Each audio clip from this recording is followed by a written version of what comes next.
Well, good morning, or GM, as we say in the Web3 world. I think we still say that. What do you think, Cryptoversal? How are you? I'm good. Good morning. Always morning somewhere. It is always morning somewhere. I guess it's afternoon where you are. So GA. Do we say GA? GA. So we're waiting on a few people. Edward Carpenter is going to be joining us. I think Rayona Morgan is just popping in. Wanshu Yu is here, and I see that she is here. So I've invited her to come up and talk if she wants to.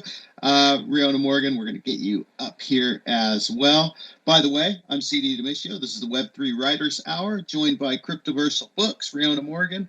And this is a conversation where we talk about the place where writing and Web3 intersect with each other. Rayona, how are you today? I'm doing just fine. I've been racing around all over social media, advertising this and talking about this and being so excited about today. There's so many amazing things going on. I just want everybody to hear it. It's so true. You're a speaker up here now. How are you today? Nice to have you here. Thank you. Thank you for the invite. Yeah, I'm very excited. It's all good. We're preparing for something big, as you know. Yeah, exciting time. All good. So I want to dive into that, but I do want to wait for Edward Carpenter. I'm going to send him another invite. Maybe we can get him here. I know he's planning on coming today, but the timing is always weird because I think it's even earlier morning in Australia than it is here in Hawaii. So Cryptoversal Books, do you want to start us off and tell us where you want to go today? It's always an adventure. I have no specific topics I'm bringing to this week. It's a sort of a transition week over here at Cryptoversal Books. Just trying to crank through some backlog of things that need to get out and some tokens that need to be minted. Super cool. I see Edward Carpenter has joined us. I've sent him a co-host invite so he can get up on the stage with us, hopefully. Edward, you're always welcome here. This is your house, so to speak. So you have a key. But anyway, we've got a couple of things I want to talk about today. One is this amazing thing that we touched a little bit with Wanshu. Oh, Edward, I'm going to hand it to you. How are you, man? I think that was akin to someone walks in the door and you immediately barrage them with a question. So we'll give you a second to wake up with us, Edward. There you go. No, I think it's there. The mic has activated. So yes, I'm here. It's early morning in Australia. So a GM to everyone. And a couple of interesting things to talk about today. Obviously, there's a lot going on in the world. But I've found out some interesting stuff about where AI voice is going. And then it occurred to me that script writing is a form of writing that we maybe haven't talked about. Maybe we could talk about, but also very interested to see what everybody else thinks, and also hear a little bit more about T2 perhaps. Super cool. Okay, so I've got a couple things. One is NaNoWriMo, which is National Novel Writing Month in November. I wonder if any other Web3 writers are planning on participating. I always find that it's a way to sort of re-engage my creative brain when maybe I've been stuck in mundane stuff for a while. So I love it. I look forward to it. And I'm not exactly sure what I'm writing. I've got a couple ideas that I'm thinking about, but is anybody else planning on doing NaNoWriMo this year?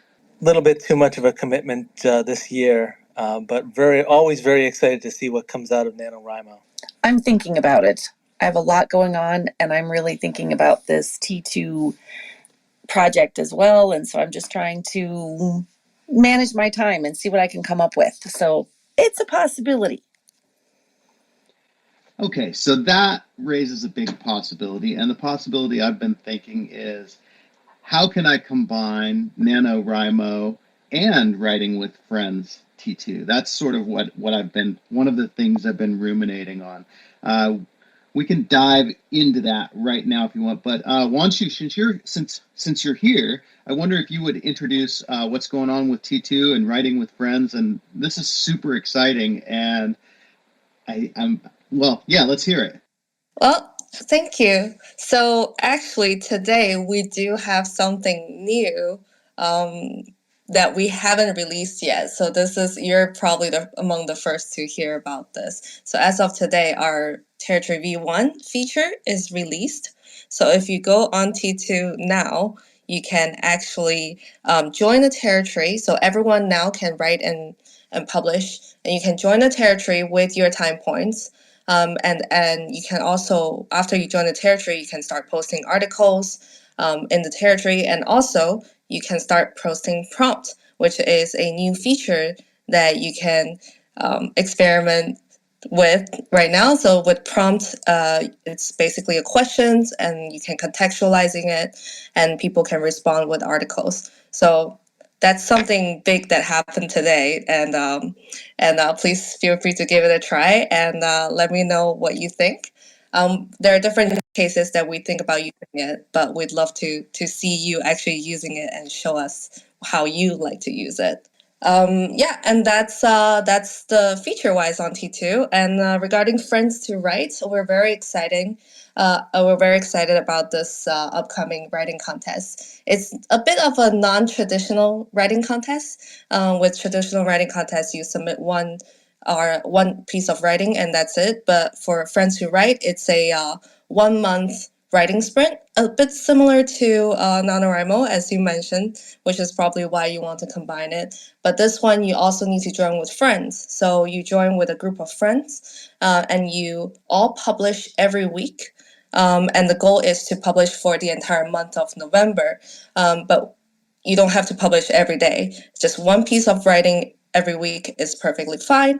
And if your group reach the goal of one piece of article per person per week, then you're able to enter into a prize draw at the end, which will give away $2,500 worth of prize for the entire group to go on a trip. Or if you choose to take the cash, then you can do so as well. And then we also have another $2,500 set aside for groups that also receive the most read, which is time points, basically the most amount of time points collectively. So yeah, that's basically Friends Who Write. Feel free to let me know if you have any questions. Okay, I have a question right off. So it's very important, you guys, that when you join this Friends with Write on T2, that you rules and you pay attention to the rules, because there are some things that can disqualify you. And one of them is using ChatGPT or other AI to write. But what I'm curious about, Wanshu, is do you guys have a way of checking? Is there a way that exists to check if AI is being used? Because I would be interested in finding out how to use that as well. As an editor and a writer, it would be great to be able to, spot writing that is actually generated by AI. That's a very, very good question. So currently, as we know, there are a couple of tools that we can use to kind of detect the kind of some of them will be able to help with detecting AI, which I could also share later on this call. But that's the best capability that we could to test. And then the rest of it is there are some traits with AI written work.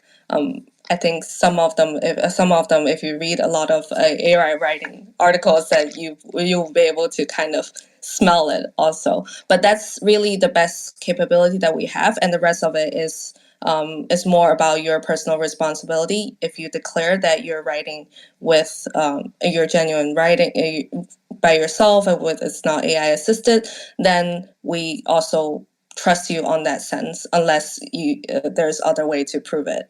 Thanks. I've noticed the same thing. I mean, I've used AI to do a lot of writing, and I've also read a lot of AI generated stuff that I knew was AI generated. And you're right, there is like a smell to it.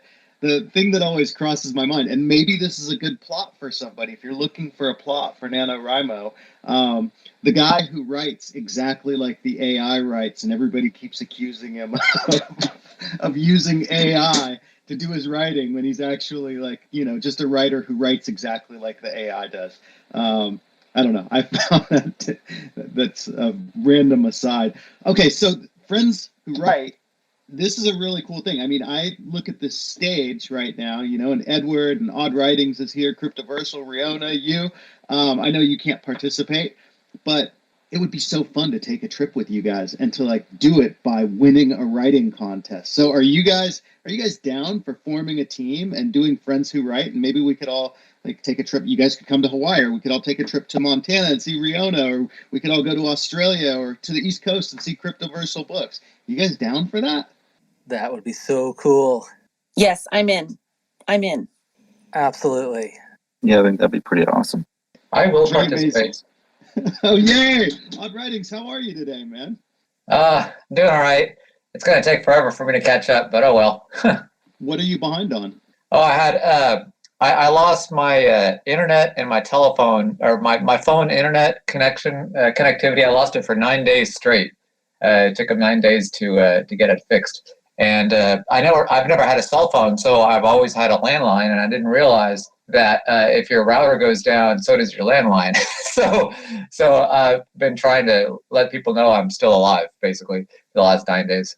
There's another plot for a NaNoWriMo book.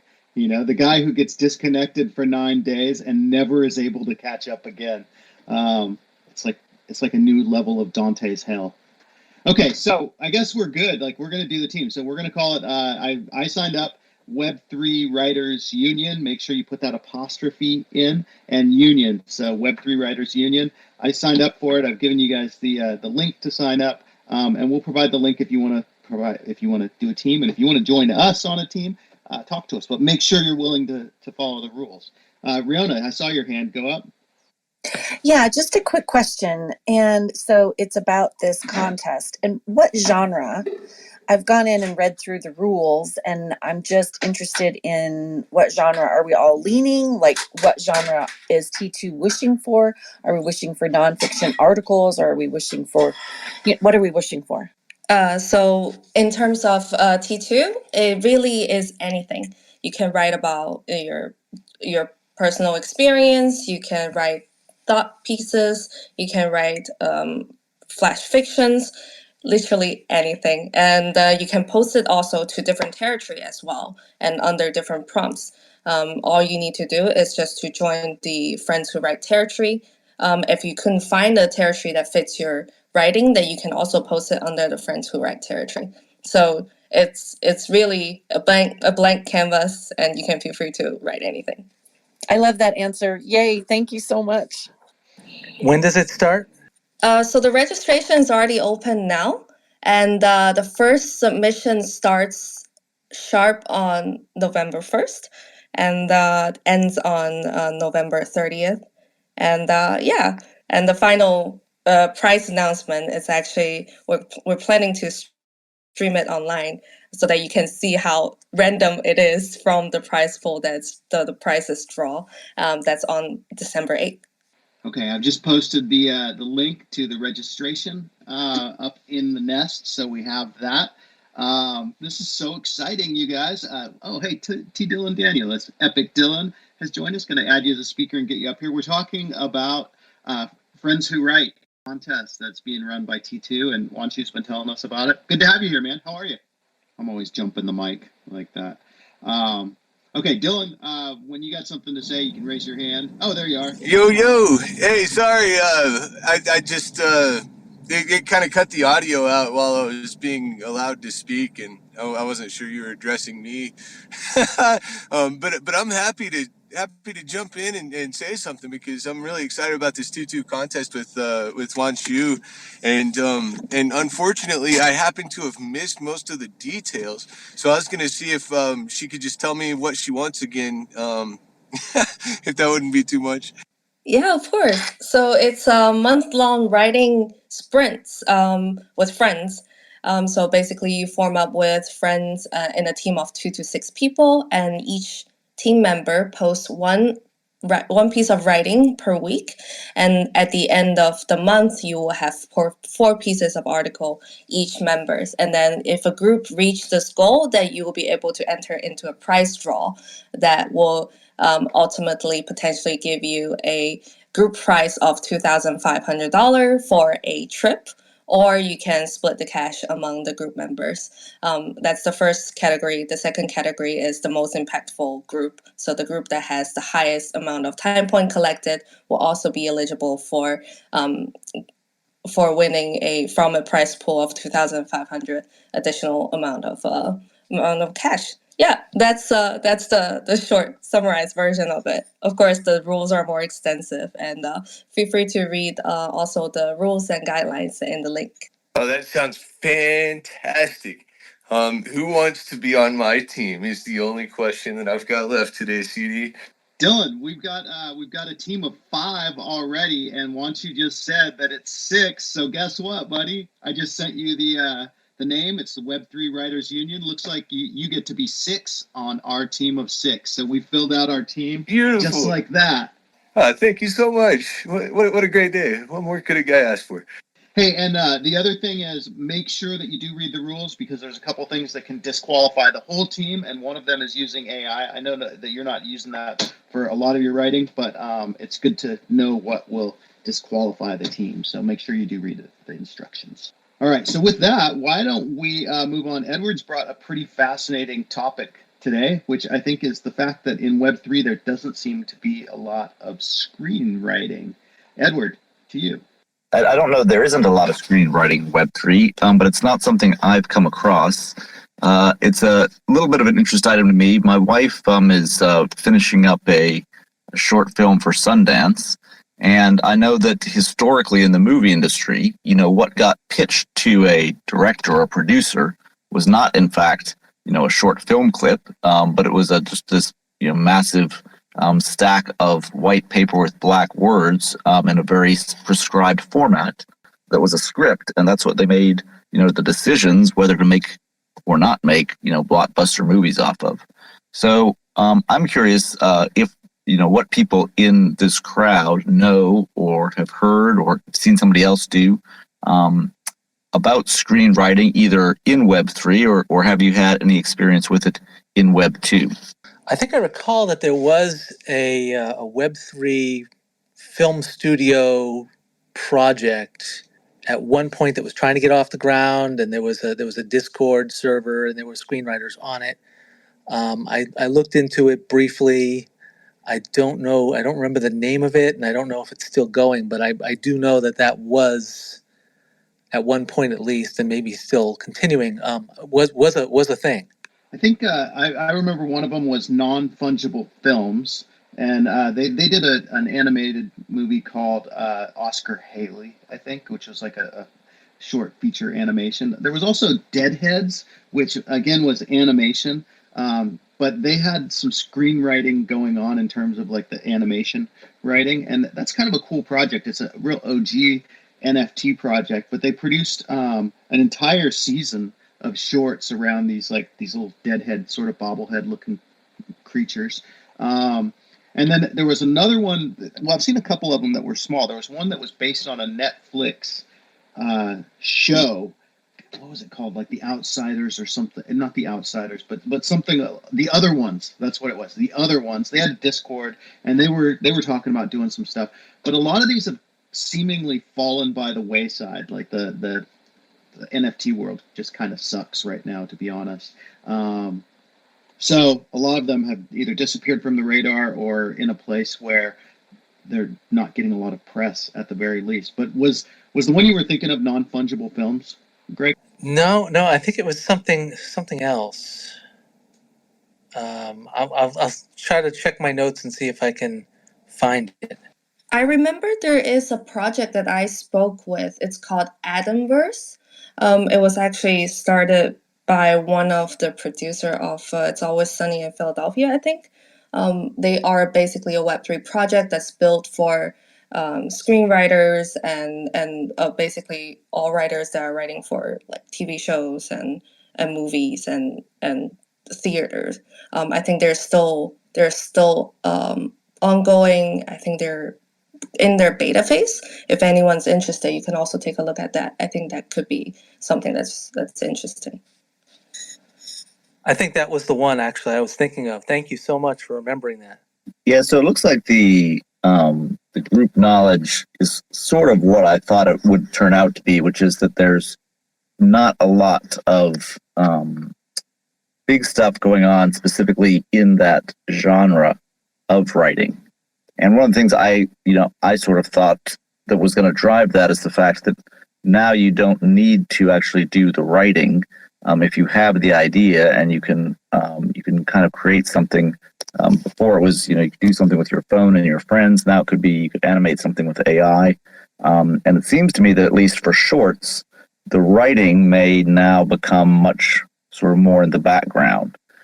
You may not need someone to take a short story and translate it into a very specific text format to give to a producer if you've read the short story and you want to produce some video version of it.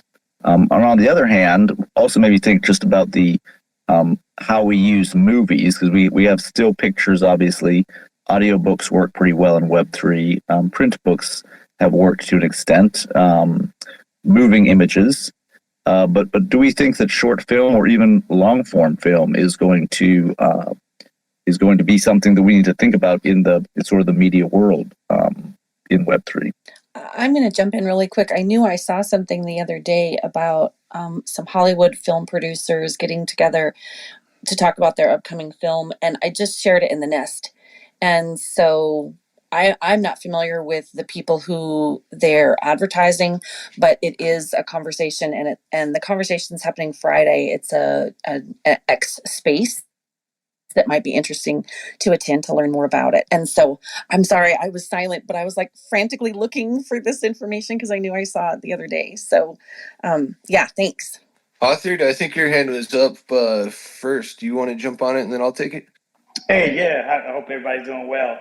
Yeah, I came up because about a year and a half ago, something that really drove me in was so Blockbuster was talking about creating a movie theater type, no, not movie theater, but movie types that they were going to put out, and what they were going to do is create a DAO, and what it would do, so if you're part of the DAO, anybody who's a writer or screenwriter, they would all come together, and it would be like you vote on what could be written, and their bigger theme was if you voted on the actor, so it could be any actor, okay, we're voting for, I think there was an idea of all the people who have the voices, the James L. Jones and everybody, and they were going to create a movie about who was going to become the voice or something like that. And they were saying that they were trying to build it up where they would have the cachet to say, okay, the community is voting for these actors for this movie, and we'll put it together. But I think it died down. But I always thought that was cool that it would just be community-based writers, screenwriters. It wouldn't be, you could be, anybody off the street, but you're part of the DAO, and you kind of vote on the script that's being written and the actors that were put in it.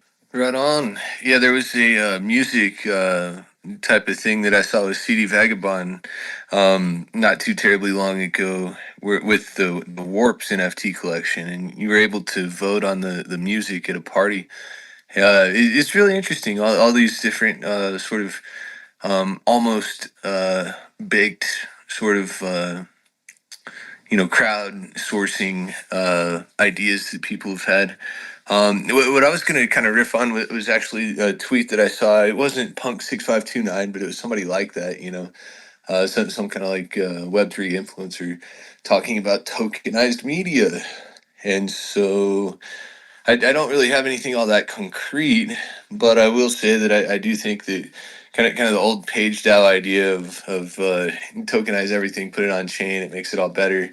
It is going to be a much wider kind of Web3 rallying cry before too long, and that makes me pretty optimistic for a lot of things that people in this Web3 Riders Hour are up to. Yeah, thank you. Yeah, so I think something that I saw interesting with sort of the film in the space was when Lit did their movie night. They've done a few movie nights now in their Littledale. So the same space that we used for that poetry reading, they basically put, I think they watched The World's Greatest Showman and a couple of others. And when we were setting up the design room, one of the things I had noticed was in talking to Statuette, I've set up other rooms previously, and I think Open Metaverse and Spatial, and I always needed to have access to my NFT wallets to do it. And in this case, and I was reaching out to the different poets to try and get a copy of whatever NFT they wanted hung up and read if I didn't already own it. And Statue was like, oh, it can just be any GIF or any image or any MP4. So it looks like we don't actually need to tokenize at this point a lot of the media to get it up in some of these metaverse spaces. But what might happen would be that what you actually had was you needed, right now, the Citadel, for instance, anybody who has a link can jump in there and look at the art. But what if the movie theater was token gated and you needed to be a member of the movie DAO, or you needed to be a person who held this movie pass NFT token or something like that? So the potential that you could have sort of a second level of gatekeeping, as it were, that collected the revenue, and then that the art itself was not necessarily an NFT. That's something that, again, how will that impact us? Does it have a relevance for writing or music or images as opposed to movies? I'll just throw that out there and then see what people think. So I'm going to jump in here a little bit. I mean, I've seen a lot of these, stepping back a bit, I've seen a lot of these production ideas that come out and people want to do them. And they wanted to use NFTs and Web3 as a sort of way to generate the money that it takes to build that stuff. But all of the action with the SEC, the stuff against stoner cats and everything else, it's made it virtually impossible to use NFTs as a fundraiser for producing a movie or for creating a script and things like that. Because if you can't give people the ownership and you can't pay them, then you're sort of stuck. There's nothing that you can do in that regard except, as all of us have done, find people who are also creatively driven and tap into that creativity and bind that together. So that seems to be what really is necessary. And Edward, it also seems to be what you guys have done with the Citadel and with Lit. And by the way, I don't think you've talked about your poetry reading, your space, yet on here. And I would love for you to talk about how that went. Maybe share a link to it for those of us that weren't able to make it there. Maybe we can check out if there's a video or something of it. I know that it was recorded on Twitch. I don't know for how long it's going to be up there, or if it's still up there or not.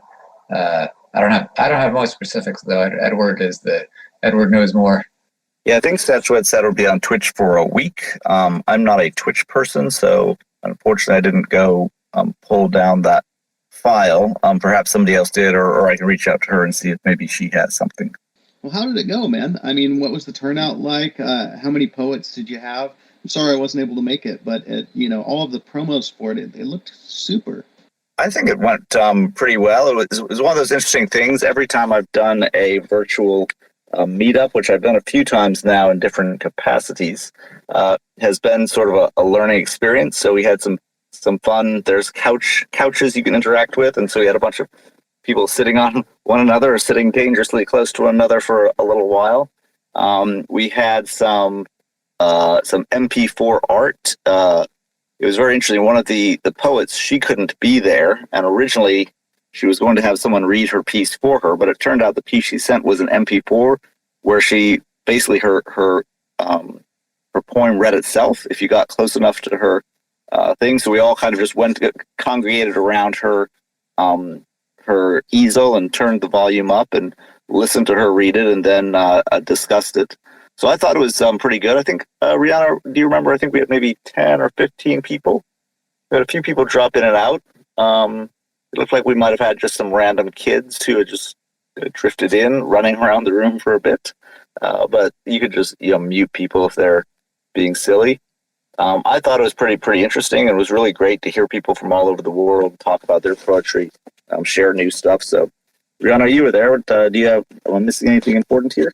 No, it was so wonderful. And the space is actually so beautiful. And there's just something kind of magical about being together in a space like that, because you really feel like, even though you're remote and you're on your computer, but that your avatar is there and that you're with each other, and it was really wonderful to be able to be there like that and to read together and spend time together and celebrate literature like that. And so no, that piece was very magical. And then of course all of us who are never been in a space like that necessarily, or know how to stand up once you sat down, and so that was fun. And so then it added to the levity of it, and it was just so silly, and it was just just exactly like being together in a situation where there's all of these new people together, and it was just, everybody was so supportive, and the comments running at the side, there was lots of love and lots of care, and it was just so fun, and it was so exciting to be able to be there. So thank you, Edward, for putting all of that together, and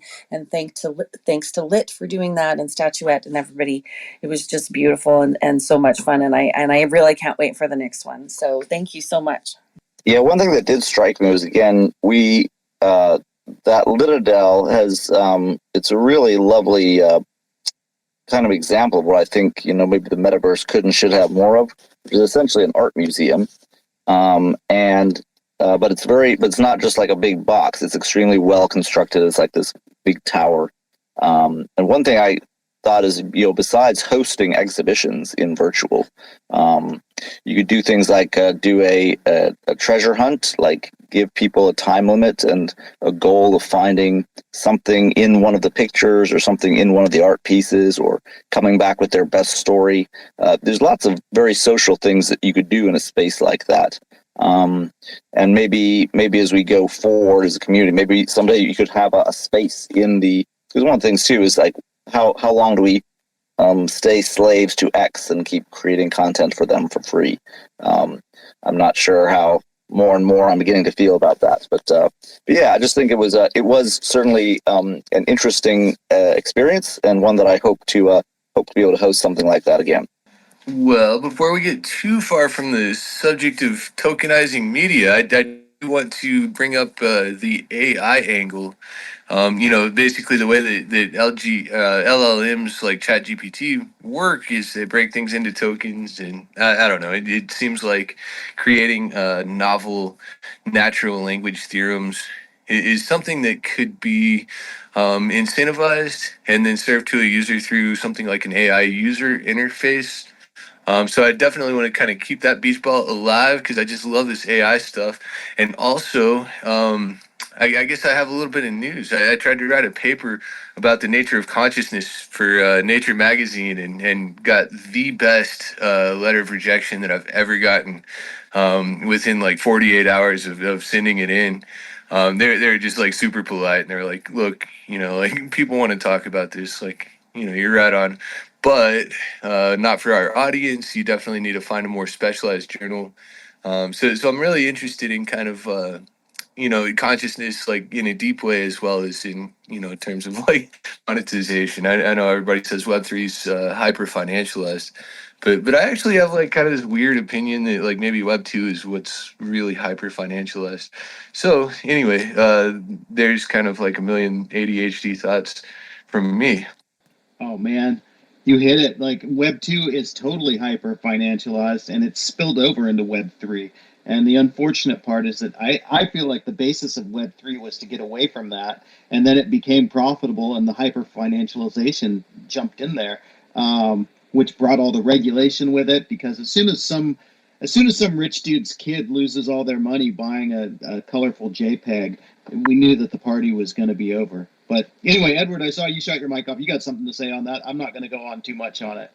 No, I thought you hit on a very interesting topic, Dylan. Was that yes, I think there's a lot of people think about, and Bitcoin maxis and Ethereum maxis probably endorse the idea that it's all about the money in Web3. But I think if you actually did the math, that we'd find out, if you multiplied out all the tokens, all the crypto coin tokens that are available, and what their cash value is, and compared that to Amazon's online sales or Walmart's online sales, that we'd see that in fact it's night and day, and that you're right, that Web 2 is really where the money is, even if Web 3 wants to be where the money is. So yeah, that was just my thoughts on your thought. George, go ahead. Yeah, this brings up a thought that I had a while ago. I guess it's kind of a weird thought, but it flows in with this monetization thing. If you receive a rejection letter, either from a magazine or anywhere, if you receive a rejection letter, the text of that rejection letter, do you own that, or is that owned by the person that wrote the rejection letter? Because I've often thought, when you get a rejection, you could make an NFT out of it, and so you could sort of profit from your rejection, right? And I've often wondered if you could actually get into legal trouble by doing that. Anybody with legal knowledge know about that? Like, can I take a Facebook something on anything that's been posted by somebody else to me? Do I own it or do they own it? I would not do that because somebody else's writing put down in their words they would own that, and also if they're not if it's a private correspondence and you're publishing it to the world, that could be a separate issue as well. So yeah, if it's not your writing in your words, I would stay away from that. I'm going to jump in and say, yes, definitely stay away from that. That would be, as fun and as interesting and as clever of an idea as it is, I don't think that it's something necessarily that that seems really sticky. And I probably wouldn't do that. I think, Wanshi, let's hear from you, and then maybe I have a countercultural thought. Thank you, Edward. That actually, this conversation reminds me of a Now magazine, but at that time I think it was a blog. It's actually literally called Rejection Letters. This was a magazine that started from posting people's rejection letter, now becoming a very niche but also very much loved magazine platform. I can share it in the link with everyone. You can take a look. It's quite fun. Yeah, so I guess that my thought is, and it's a very good question. It's one that I'm having to look into a bit as I finish off the final revisions on a memoir I'm doing. But memoir is one of those challenging things because a lot of what you are using is going to be, if it's not just a very self-reflective thing, it may be conversations or letters or things from other people. And so, yes, in theory, the author has the control over their words, but then there's also fair use. And then, did the words make it into the public sphere? Was it an email sent, reply all, or was it like a private letter between you and your wife? But in terms of memoir and biography and history, at some point that all does potentially become part of the record. So whether it could or should become part of the NFT record, a good question. I don't have the legal answer, but as I look into things, if I discover anything specific, but I think I would tend toward and it sounds like Wanshi's know that somebody already has, tend toward the fair use, especially because these things are probably fairly short bits of text. And also if they were auto-generated, if it turns out that you can sniff the AI on them, which you probably will be able to do at some point, then that raises the question of who would own the copyright to that anyway, I think. Oh my God. The simplest questions can become the most complex things in this world. I was just like, my immediate thought was, if you bought a letter that was written by George Washington, do you actually own the words that are on the letter? And my thought immediately was like, no, because that's like George Washington. So his life is essentially belongs to everybody at this point. But it's so complex. I'm really glad that we have the legal minds in here to tell us that it's sticky, and that we also have the creative minds in here to tell us that it's sticky, but sometimes that's fun. What a great topic of conversation, you guys. And also, if anybody's looking for a NaNoWriMo topic, you could write a story this month or in November about someone who gets into trouble using a letter. See, it never stops. There's unlimited things that you can write about. I don't know why I'm sort of stuck. What are some good topics that you guys would like to write about for NaNoWriMo if you were going to do it? Like, what would your theme or your premise be? Anyone? I mean, this is just an odd thought, but I have some stuff that I had sent to Quest of Evolution a long time ago. Never heard from them. I'm not sure what the status of that project is, but I might reach out to them and potentially even claw that back, because it's essentially, I think, 5 or 6 short story beginnings with no endings. So they are kind of dark dark fantasy, high fantasy. I think there's one maybe potential science fiction. It's got a common character, and then everything else is up for grabs. So yeah, that's one that just occurred to me off the top of my head. Or I suppose I come with 6 new beginnings for that same character. They're not that hard to come up with. Just to update you on the status there, I think they've got a new product called Blockbook. They're probably going to be launching soon, and you may actually want to end up launching those same beginnings there. But for NaNoWriMo, if I was going to do it, I'd do something ridiculous. And even though Neil Stevenson has already done it, I think I would blow up the moon and just kind of like see where things went from there.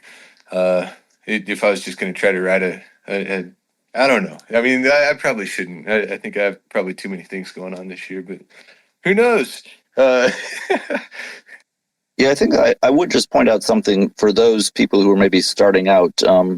In Web3, you're going to come across a few organizations that want you to sign some sort of a contract.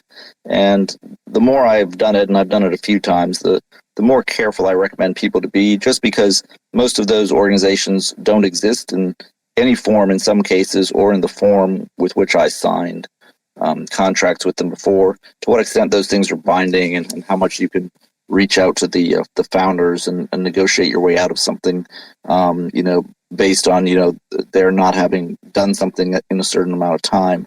It's just one of those things. You feel free to push back pretty hard if someone asks you to sign a contract or commit to a blockchain, because we're at a stage in this industry where there is not a lot of staying power, and things are just very changeable, I think, right now. So you may commit to do something and be very intent on doing it. Something could change in your life, but also something could change completely with the organization on the other end. in fact, it almost certainly will. Yeah, like totally, totally, totally. Things move so fast in this space. If somebody wants you to sign away your IP, just pretty much don't do it. And I just want to take a second to reset the room. For those who don't know, this is the Web3 Writers Hour. I'm CD Demiscio, joined by co-hosts Edward Carpenter, Cryptoversal Books. We also have Riona Morgan here, Odd Writings, T. Dylan Daniel Wants You, authored. Style is here with us. This is kind of the regular guests. We've got the Heroes of Herath, Future Adora, Jason G, and we've invited all you guys up to the stage. If you have anything that you'd like to share, this is always more of a conversation than a lecture.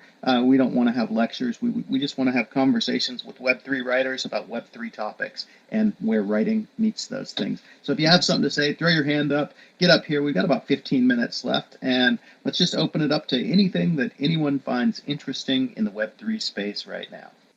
I can answer the question from before about what I'm going to write about for NaNoWriMo and T2. I'm going to write journal entries of a murderer. It's for a new book. Yeah. These aren't self-reflective, are they? No, I'm a lovely human. I'm not going to murder anybody. Okay, well, it's always the ones you never expect. I know. It's always the ones you never expect. Yeah, and so that's what I'm doing. It's for a new book that's coming out pretty quick. So, and this piece is needed for it. So I thought, oh, that's what I want to do, and so that's what I'm going to do for T2 and NaNoWriMo. That's super cool. I've sort of decided that I'm going to try to write from the perspective of an inanimate object as the protagonist, and that inanimate object, I'm going to go backwards with it through time and sort of trace some of the interesting members of my own family history and have them sort of holding this object. So it's going to be family history in reverse through the perspective of an inanimate object, which I don't know how that's going to work out. It could be terrible, big disaster waiting to happen, but we'll see how it goes. Oh man, okay, so I don't know why, but that knocked something somewhat unrelated loose for me. And instead of blowing up the moon, I want to revise my answer to historical biofiction of Albert Einstein during the time that he worked in the patent office. I bet he was pissed like that whole period. So you're going to write about pissed Albert Einstein. That's amazing. You know what? You should make him pissed in both ways. Make him have a little bit of a drinking problem too. Why not? Why not? I need a T-shirt for that too. Drunken Einstein. That's actually a great title. That's a great title. It really is. It's got me laughing, and I'm like imagining all the things that could happen there. I mean, it could actually be a whole podcast Dylan. You got something there. I had an old roommate that was really kind of famous in Italy because he created a jazz band where he just played all the instruments, and they would play his music on the radio in Italy, and they wanted him to come put concerts on, but he couldn't find anybody to play any of the other instruments, and he just made up like kind of weird shit that wasn't really theoretical or whatever. So it was not really practical to find people to learn to play this. So he had kind of like a dead career as a pop star. And the thing that he would always say was he was always just drawn to like the most like ridiculous thing that you could find, like whatever was the weirdest was what he was up to. Hey, Dylan, you mentioned Neil Stevenson, and that reminded me. So here's a big Web3 screw up that I made. So Lamina One is the metaverse project that Neil Stevenson has been in development with, or in development. Yeah, developing. He's been developing. Don't tell me it's a scam. No, I signed up for that. Yeah, I signed up for it too, but I signed up for it a long time ago. I did all these like things that I was supposed to do, and then I canceled my Discord. What do they call it? The Discord Nitro thing. So I had to get rid of some servers. So I got rid of the Lamina One server and I moved it over to an alternate Discord. And this week they actually did their beta token drop, and I would have gotten a pretty significant amount of the token that I could have done some kind of cool things with. But instead, because I moved to a new Discord, I got like 0.026. So, I guess the lesson there is when you sign up for these things, you got to just sign up for them, be patient, and stay the course. But man, it's hard to pay attention to all this stuff. But if you guys have not seen it, Lamina One it's pretty cool. I don't know what it's going to end up as, but hopefully it'll end up as cool as writing with friends. Man, that is lame, but man, also mad props for being in that many Discords. I mean, dear God, is the limit 100 servers still? I mean, anyways, I never really did anything with it. I just signed up, and that was kind of the end of it. So don't be like me if you're gonna be like somebody. Be like CD here. No, I don't recommend that you be like that, actually. So at one point, when I started the Vagabond magazine, the whole point of it was I was trying to keep up with about 400 Discords and what was happening in all of them. So the whole Vagabond magazine thing started because I was getting all these announcements right at the height in 2021, 2022. And so I was like, oh my God, how do I keep up with this stuff? It was obsessively bad. So don't do it. I recommend that you just, pick a couple of projects, maybe 5, and stick with those and follow them. But beyond that, it's just too much, and it will make you miserable. You got to touch grass. Yeah, I agree with the touch grass recommendation. Especially now, there's a lot going on in the world. It's easy to get kind of really bogged down in some sadness or some anger, and getting out of the socials and out of the bubbles, probably a good idea. And then I'll be going back to the U.S. for Memorial. I had a family member pass away. He was about 37. So just remember that life is short. Be kind to the people you meet. Most of them are going through their very own unique struggle. And be kind to yourself. And remember that we're not here. Hopefully we're here for a good time, but we are not here for a long time. So make the best of it. And if you find yourself pulling your hair out or fighting the trolls or just not happy about what's going on, make the change that you need to make in your world. Edward, thank you for that. I mean, you're so right. And I do want to touch on the fact that we have all of these things going on. I mean, we're all people who probably see a lot of different perspectives and have maybe a broader view than a lot of our fellow human beings out there. But I just want to point out that kids are kids. And it doesn't matter if those kids are Israeli or Palestinian or Ukrainian or Russian or they live in Chicago or Hawaii. Kids, man. And that's what we should be thinking about all the time is kids. Because every one of us was one. Every one of us knows what it was like to be one. We all have sad stories from our childhood, some of us much sadder than others. And sometimes I think that that's what gets lost in the messaging and all of the people trying to get their agenda across. It's just the realization that, like, man, this is affecting kids. So I don't want to bum anybody out too bad, but love those kids, man. And if you got a kid in your life, hug them, love them, tell them you love them, and that's all I can really say about that. But Edward, thank you for bringing us to that point in this. Yeah, I know we're getting near the end, so my last thing is probably just going to be to let everybody here know that I myself am probably going to take a step back from the Bird app for the next month or so. At least I will. This will be the forum that you will still find me in.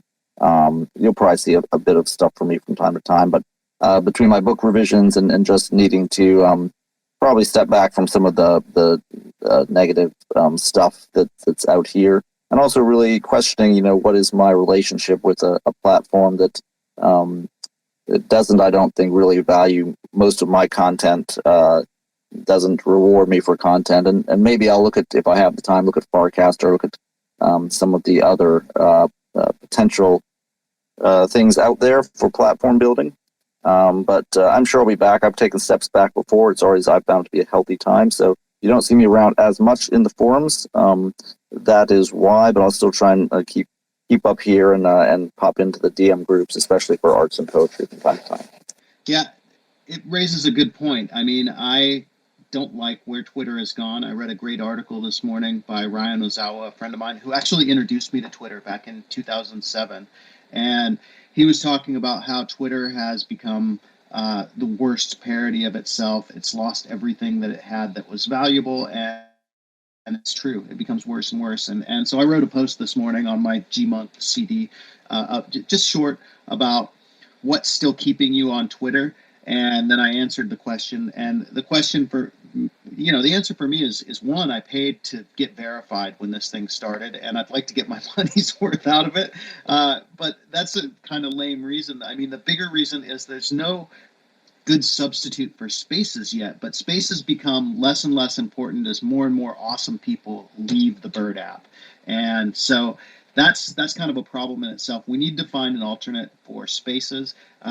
The other thing is I really like hashtag functionality, and a lot of the new Twitter substitutes, they don't have hashtag functionality, which I don't understand why they don't have it. But I've been experimenting. LinkedIn has become much better than it ever was before. Also, Threads and Facebook have both become places that I sort of liked much better than I did a year ago. Threads is new, I know, but Facebook is much better than it was a year ago. And for all of Zuckerberg's, not wanting to get further into his garden, I do kind of think he actually cares. Maybe I'm wrong about that, but he does actually seem to care. I don't know. What other alternates have you guys seen? Warpcaster seems a good one. Lens is obviously pretty great. Where are you guys looking in terms of focusing your social media, and where should we go next? Well, I can jump in a little bit and say I do spend some time on Lens, and I do spend some time on Farcaster, and I've been a writer a long time, so I've got all the old school stuff, Facebook and LinkedIn and Pinterest and Instagram and TikTok and all of these different places. And you are very right about how there isn't a platform that has this Twitter space or this X space where we're right now. And so that makes it a little more difficult unless we want to go to a third party place like Spatial or something like that. And so it's just that's tricky trying to navigate all of that. I mean, Warpcast and Farcaster look like a pretty good clone, and all they seem to be missing is this functionality, which does not seem should be that hard to implement.